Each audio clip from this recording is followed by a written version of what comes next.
What's up, everybody? Today we're doing another video about Final Fantasy XIV, specifically another video about the PvP in the game. Today I decided that I was going to do a video about the basics of PvP, because I feel like the community for PvP in Final Fantasy doesn't really have the videos out there that'll help newbies get into the game that it could get. So I figured I'd try my hand at making one. The first thing I want to point out is what PvP is in Final Fantasy. If you've played any other MMO, it's basically the same idea.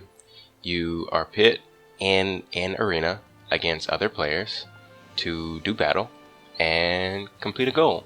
It's very simple, in theory, and it's a lot of fun when you don't take it too seriously and just do what you gotta do.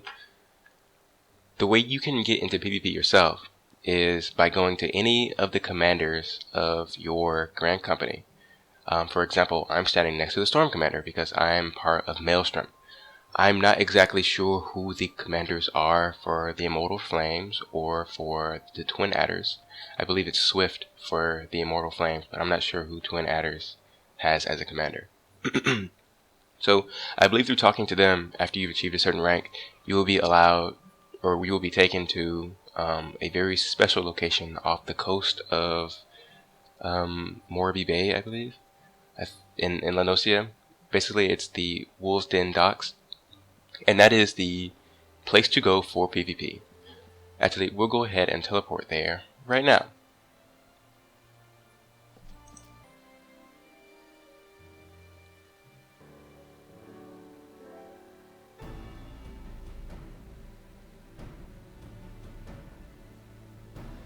And here we are at the Wolves Den Docks, and as you can see, it's a very nice place.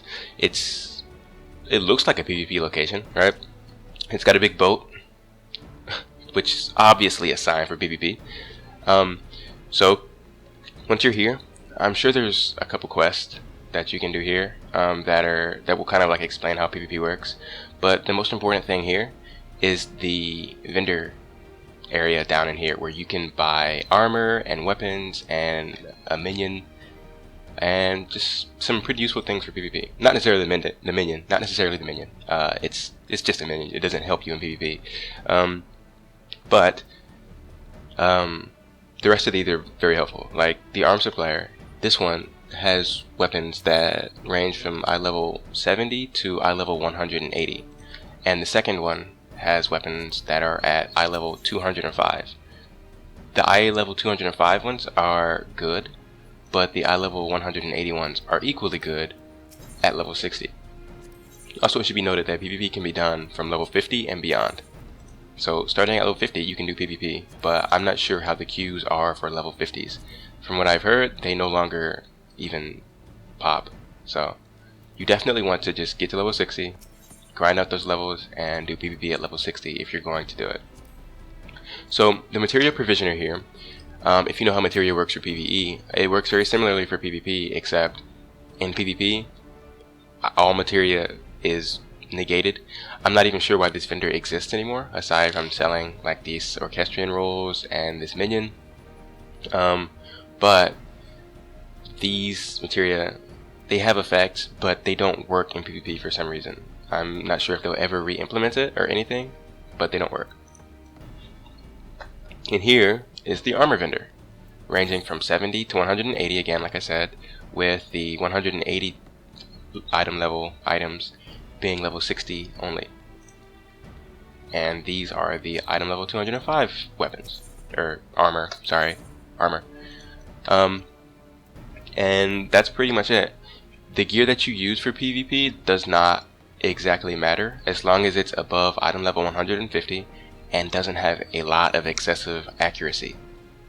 Accuracy in PvP does not matter all that much, and I'll explain that in a later video. But if you're going to get PvP gear, you want to make sure that you have a stat choice that you enjoy, right? For example, I use critical hit rate and I use determination on Monk, because those are very good stats for Monk. But it's not going to be the same for every class. Some classes like spell speed or skill speed, it varies, just like in PvE. So that's that. It should be noted that when you do sync, or when you do queue for PvP, your item level will be synced down to 150. That means that anything above 150 will be brought down to 150 for the purpose of fighting. If you're below 150 item level, your item level will not be raised. It will be left alone, and you will be dead weight to your team. You never want to have gear that's below item level 150. Honestly, you don't even want gear at 150. You want something beyond it, because when they sync those down, those tend to be equivalent to high quality 150 gear, which has a higher stat bonus than basic item level 150 gear. So as you can see here, I am item level 200 even on my PvP set, which syncs me down to 150.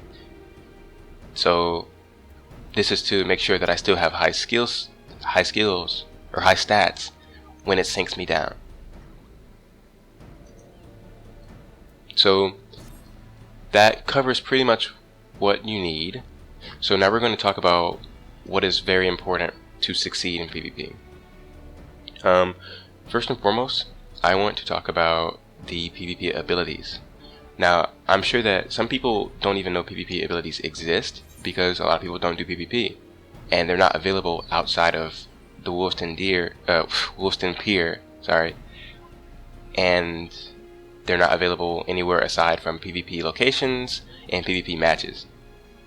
So if you open up your actions and traits, you will see all these tabs from general, action, traits, job, additional, so on and so forth. And there's a tab here that says PvP.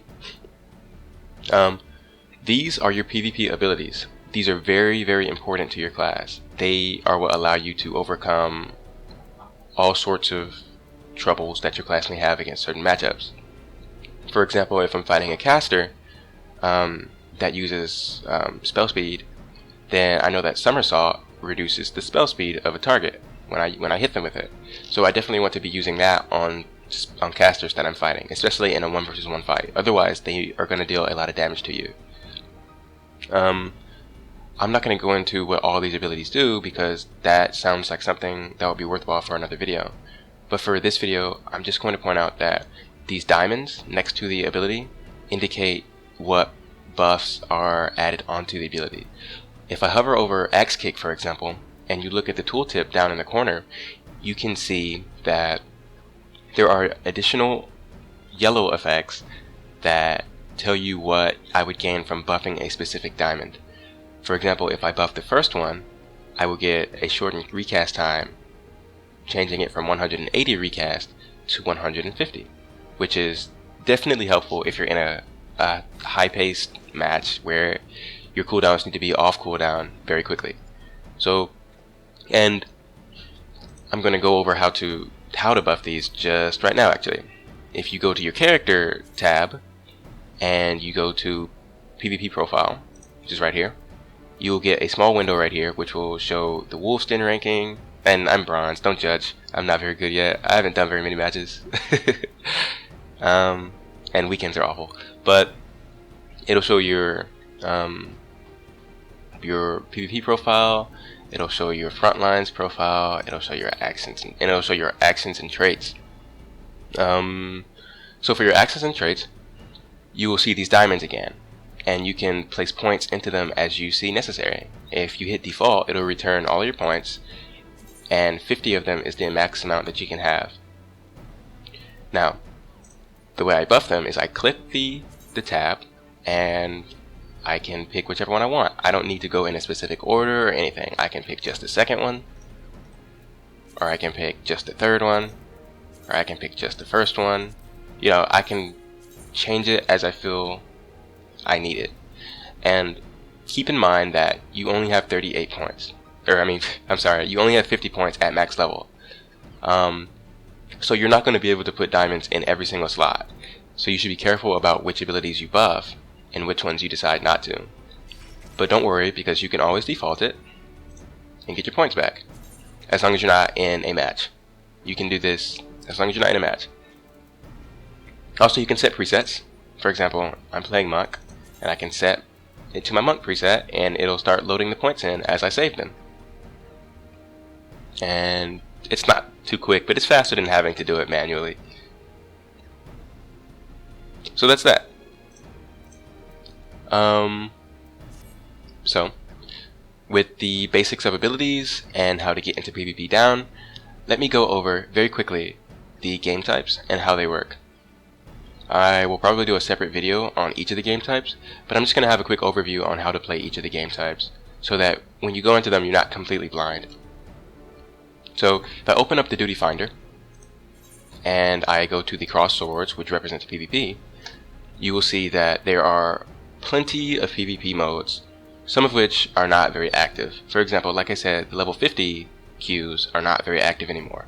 Even this level 61 is not very active, as the new one seems to have taken all of the spotlight. So, if you're interested in smaller battles, 8v8 or 4 versus 4, you definitely want to get into Wolf's Den.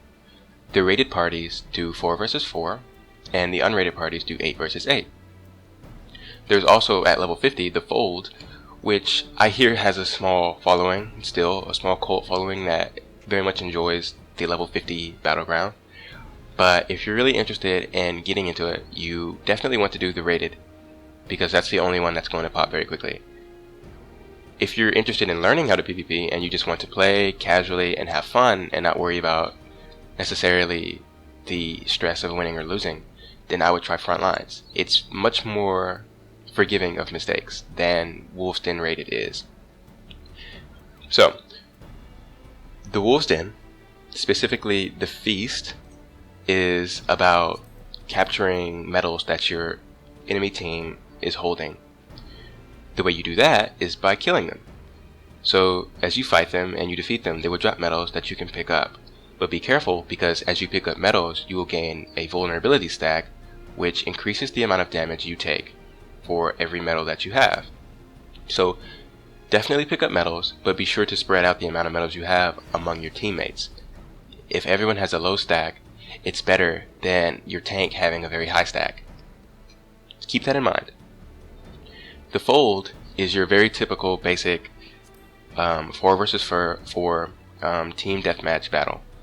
It's very bare bones. You just fight to the death, and the team that wins the match. Very simple. I very much wish they would make a level 60 version, because I think it would be very fun. And then there's the Frontlines, which are your big team battles, which have up to 72 players. I have not played Secure or Slaughter for quite some time, so I can't reliably tell you how those work anymore. But Seize, which is more likely to pop than Secure and Slaughter, and Shatter are much more prevalent. Seize is about capturing, I think they're called tomelets, on an island that is, I believe, in Lenosia somewhere. It doesn't really matter where it is, but the goal of this one is to, it's sort of like domination if you've played any sort of first-person shooter game. You go to a certain location and you take control of a specific point, and as you hold down that point, you will gain points to your team. Or rather, let me explain this better. As you hold down that specific location, your score will rise. Now, as you fight players and kill them, or when you die, your score will fluctuate. As you die, you will lose points, and as you kill enemies, your points will go up. Something unique about Frontlines is that the more people you kill, the better off your team is, specifically because if you kill more than 3 players without dying, then you will gain something called Battle High, which increases your stats, your damage output by a great amount. And if you increase it beyond 7 kills, up to 8, then it increases it again. So ideally, if you're going to go for kills, then you need to be good at it. You need to be able to get a momentum going and start taking players out left, right, and center. Then there is Shatter, which some people don't enjoy. I think it's an okay game type. It's based around the idea that there are ice crystals all over the map that hold points, or hold points to your score. The goal of this one is to destroy the crystals, the ice crystals, to get the points and raise your own score. The person with the highest score at the end of the match wins the match. Same with and Seize. Killing players reduces the enemy's points, and you dying reduces your points. So if you're going to kill people, make sure that you don't die, and make sure that you're good at it. So that concludes that.